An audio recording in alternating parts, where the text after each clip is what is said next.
Olá, seja muito bem-vindo ao Celebrando a Recuperação da Igreja Batista Ola Rio, Laranjeiras, aqui no Rio de Janeiro. Bom, hoje o tema é ídolos.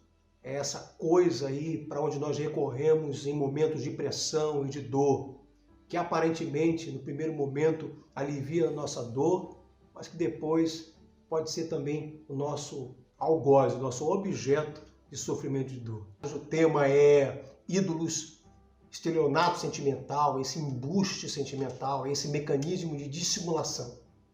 Eu quero compreender uma narrativa bíblica que se encontra lá no livro de Gênesis, capítulo 31, versículo 19, que fala da vida de Jacó, que diz a respeito de ídolos que são levados, que são carregados durante a jornada. Bom, o texto bíblico diz o seguinte, que havendo Labão ido tosquear as ovelhas, furtou Raquel os ídolos que ele tinha. Bom, a história é muito interessante porque tanto Raquel como Lia, esposas de Jacó, viram tudo o que o pai delas fez para prejudicar Jacó e não conseguiu. Foram testemunhas do quanto Deus agiu protegendo Jacó, o quanto Deus fez Jacó prosperar, o quanto Deus protegeu Jacó das mentiras de Labão, dos enganos de Labão. Então, depois de algum tempo, depois dos enganos que foi exposto pela vida de Labão, Jacó chega ao final da sua relação com Labão. Então resolve partir e seguir sua jornada com as suas esposas, Lia e Raquel. Só que ao partir, Raquel tem a ideia de levar para a jornada os ídolos que seu pai tinha. Qual é o grande significado disso? Primeiro, que ela, por mais que tivesse experimentado as ações de Deus na vida do seu marido, por mais que ela tenha sido testemunha de quanto Deus agira na vida do seu marido, ainda assim, ela levou ídolos como garantia. Como quem diz, se Deus não proteger a todos nós na jornada, nós temos o ídolo, os ídolos do nosso pai. Bom, isso é o que acontece com a maioria de nós.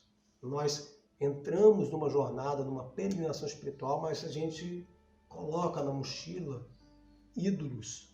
Qual é o grande conceito de ídolo? Ídolo é tudo aquilo, qualquer coisa que nós recorremos no tempo, no período da pressão, tudo aquilo que pode aliviar a nossa dor, tudo e qualquer coisa que nós buscamos para trazer alívio, para trazer conforto diante da pressão em que todos nós sofremos e que é comum sofrer em momentos, por exemplo, de crise.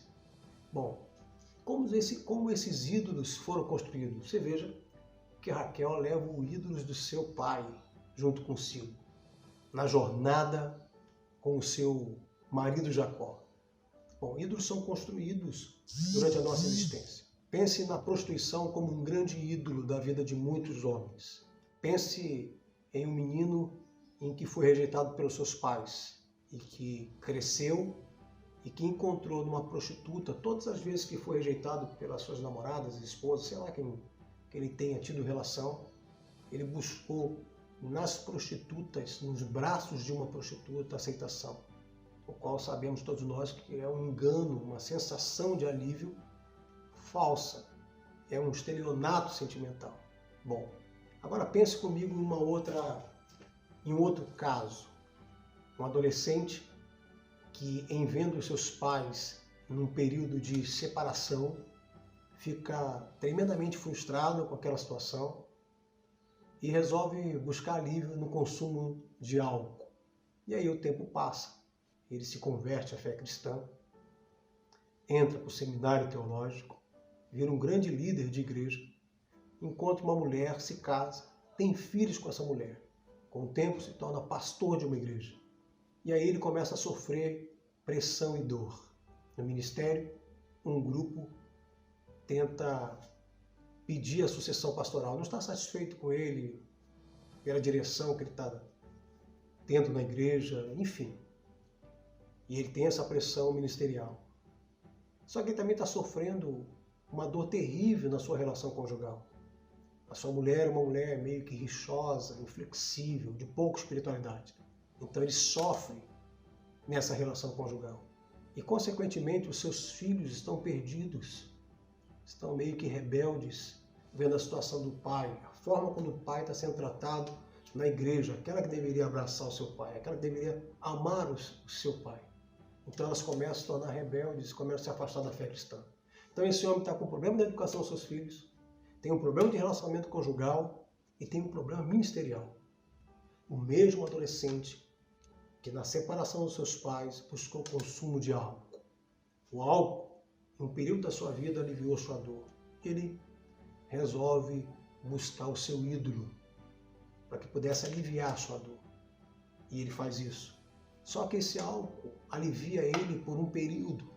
Depois ele se dá conta da realidade e percebe que a igreja soube que ele consumiu álcool, que ele se embriagou.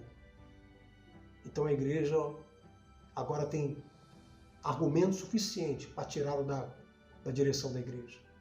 A sua esposa, mulher muito pouco espiritual, uma mulher rixosa, agora tem a favor dela a embriaguez do seu marido.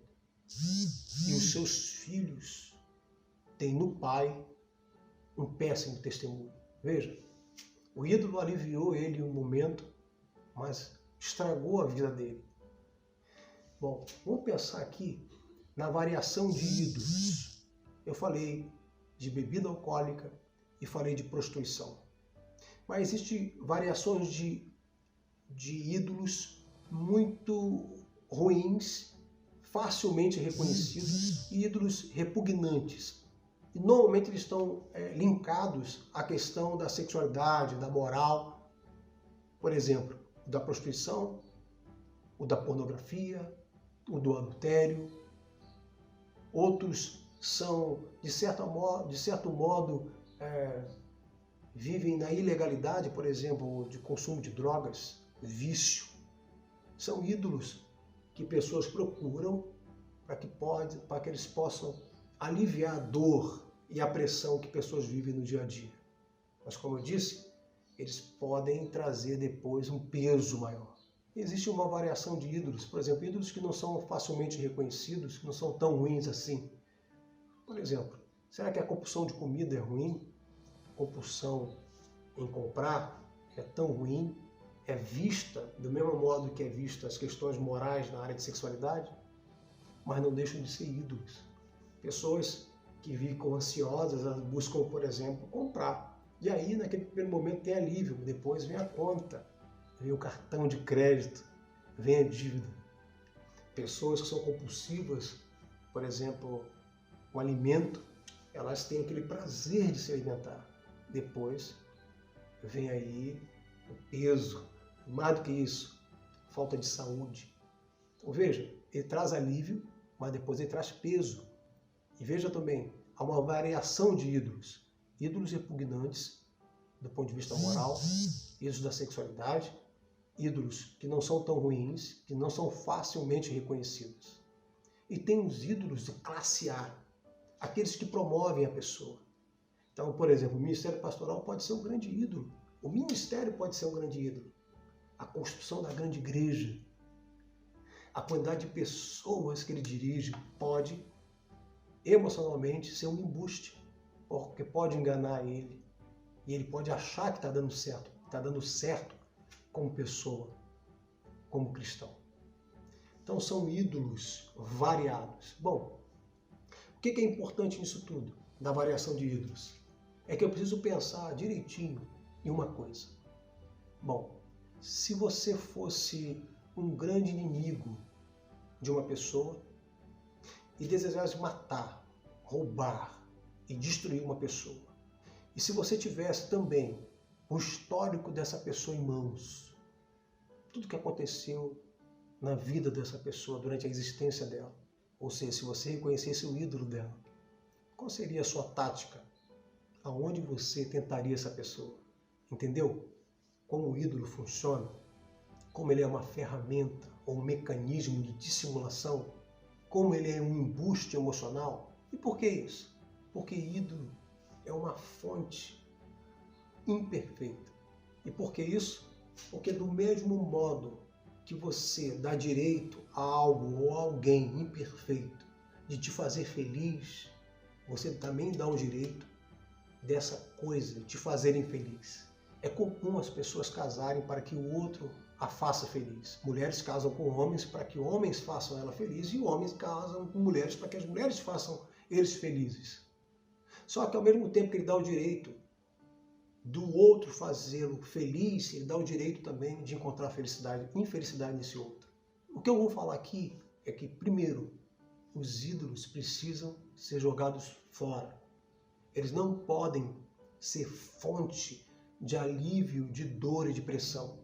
Existe uma fonte perfeita que pode garantir a você uma capacidade de aliviar ou curar a sua dor. João capítulo 15, versículo 5 diz assim: Eu sou a videira, vocês são os ramos. Se vocês permanecerem em mim e eu em vocês, vocês darão muito fruto, porque sem mim nada podeis fazer. A fé cristã, ela aponta para uma fonte. A fé cristã não tem como essência os nossos templos, nem a nossa tradição. A fé cristã aponta para uma fonte que jorra, capaz de fazer com que todos os ídolos que a gente carrega possam ser eliminados. Porque ela diz que aquele que permanecer em mim e eu nele dará muito fruto. Esse dar muito fruto significa vai dar a resposta certa a toda pressão e toda dor. Vai dar a resposta certa diante da crise, diante da frustração, diante da tristeza, vai dar a resposta certa. Cuide-se, perceba todo aquele bem conectado, bem ajustado. A videira recebe diariamente aquilo que a fonte tem para dar. Pense nisso em nome de Jesus. Que Deus te abençoe.